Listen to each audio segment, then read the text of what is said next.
വിദേശ സംഭാവന നിയന്ത്രണ നിയമ ഭേദഗതി ബില്ലിൽ കൂടുതൽ ചർച്ചകൾ വേണമെന്നാവശ്യപ്പെടുകയാണ് ക്രൈസ്തവ സഭകൾ.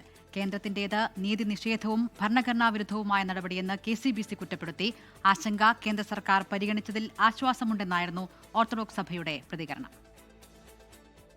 ക്രൈസ്തവ സഭകൾ കടുത്ത വിമർശനം ഉയർത്തിയതോടെ ബില്ലിൽ ആശങ്ക വേണ്ടെന്നായിരുന്നു കേന്ദ്രത്തിന്റെ പ്രതികരണം. ബില്ലിൽ കൂടുതൽ ചർച്ച വേണമെന്ന് ക്രൈസ്തവ സഭകൾ ആവശ്യപ്പെട്ടു. കേന്ദ്ര സർക്കാരിനെ വിമർശിച്ച് KCBC. ഈ ഫോറിൻ ഫണ്ട് കൊണ്ട് ആർജിച്ചിട്ടുള്ള ആസ്തികളും സംവിധാനങ്ങളും എല്ലാം കോൺഫിസ്കേറ്റ് ചെയ്യാൻ, പിടിച്ചെടുക്കുവാനുള്ള ഒരു വ്യവസ്ഥയാണ് ഇപ്പോൾ കൊണ്ടുവരുന്നത്. അത് വാസ്തവത്തിൽ വല്ലാത്ത ഒരു നീതി നിഷേധമാണ്. സഭകളുടെ ആശങ്ക കേന്ദ്രം പരിഗണിച്ചത് ആശ്വാസമെന്ന് ഓർത്തഡോക്സ് സഭ. ബില്ലിൽ നിന്ന് കേന്ദ്രം പിന്മാറണമെന്ന് മുഖ്യമന്ത്രി പിണറായി വിജയൻ.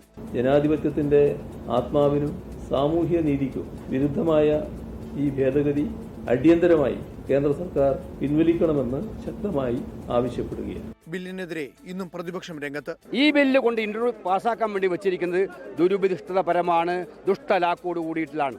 ആശങ്കകൾ അകറ്റിയിട്ട് FCRA ബില്ലുകൾ കേന്ദ്ര സർക്കാർ മുന്നോട്ട് കൊണ്ടുപോവുകയുള്ളൂവെന്ന് BJPയുടെ ഉറപ്പ്. ഒരാശങ്കയുമില്ല. ഇത് ക്രൈസ്തവൻ, ഹിന്ദു, സിഖ്, ബുദ്ധ് ഒന്നുമില്ല. ഈ സംവിധാനത്തെ ദുരുപയോഗം ചെയ്തവർ മാത്രം പേടിച്ചാൽ മതി. ഒരു ക്രിസ്തീയ സഭയ്ക്കും പേടിയില്ല. ശനിയാഴ്ച പ്രധാനമന്ത്രി നരേന്ദ്രമോദി തെരഞ്ഞെടുപ്പ് പ്രചാരണത്തിന് വീണ്ടും കേരളത്തിലെത്താനിരിക്കെ വിഷയം സജീവമാക്കി നിലനിർത്താനാണ് LDF UDF ശ്രമം. വിവിധ ബ്യൂറോകൾക്കൊപ്പം ന്യൂസ് ഡെസ്ക് 24.